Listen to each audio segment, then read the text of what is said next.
So if you're ever needing to update or edit an employee's information, this is how you would do it. You would select the People tab and just select whatever employee you're needing to update, whether that's their pay, their job title, anything it might be. For this instance, I'm actually going to edit my own information just for ease of deleting that information later.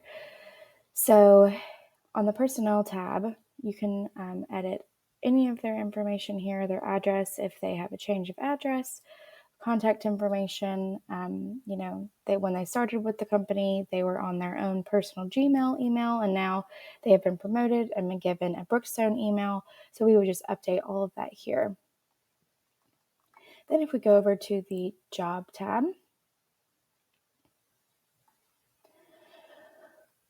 we need to update the compensation rate.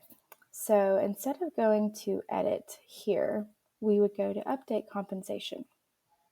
It'll automatically select today's date as the start date of the new compensation. But for payroll purposes, if you need to backdate it, do that here. Then you change the rate. You can also change if they're moving to hourly or commission, whatever the case may be, you can change that. And then add in a reason, pay raise or position change. We're going to do a position change for this one. So we'll save this information. Now when we scroll down, we can see all of the compensation changes that this employee has had since being with the company. Now we're going to do the same thing with the job title. So we're going to backdate it to the 3rd. We are going to change their job title, and they will have a different manager that they report to. And then we save. So now we can see all the changes in one spot. Rather, if we had edited it, it would have just changed and we wouldn't have known the date that they had that pay change or title change. Now, if we go to time off,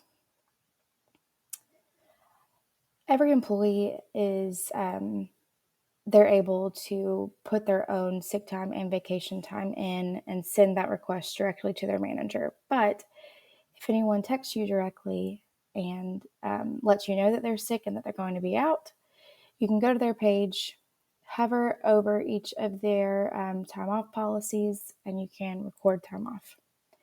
You just select the dates that they're going to be out. So today only, the 5th through the 5th, the amount of hours, one day is 8 hours, and it is sick time. If it was vacation or if they were taking unpaid time off, all of that is here as well. So then we would save it. The other thing you can see on this page is you can see all of their history. So this is the vacation history. You can select sick time history, see when they took off and how much they took off over the past year or however long you needed to see.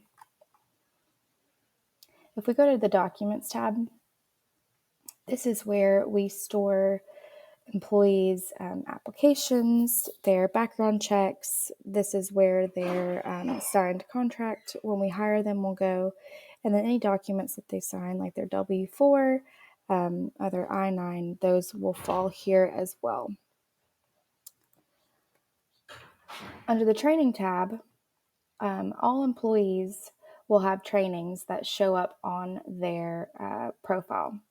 They can actually not check these completed. You are the only person who is able to check these as completed. So whenever a new employee gets hired, I just let them know, once you have completed these trainings, just come and tell me and I will mark it as completed. It'll look like this when it is not completed. You just hit this check mark on their page, put in the date. I just select whatever date they tell me and then hit save.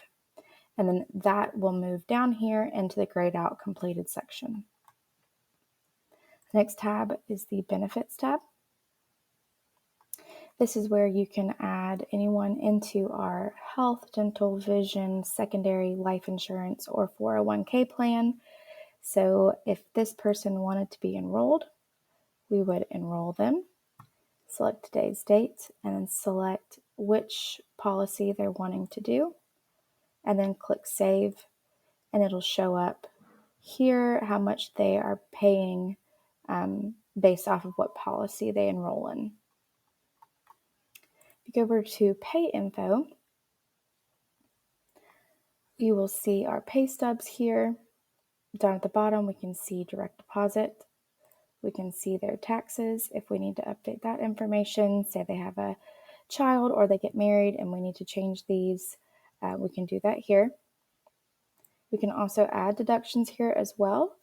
So if it's child support payments or a cash advance repayment, any type of loan, all of that is here. Just select the date and put in the amount and hit Save. That will show up under their page under deductions.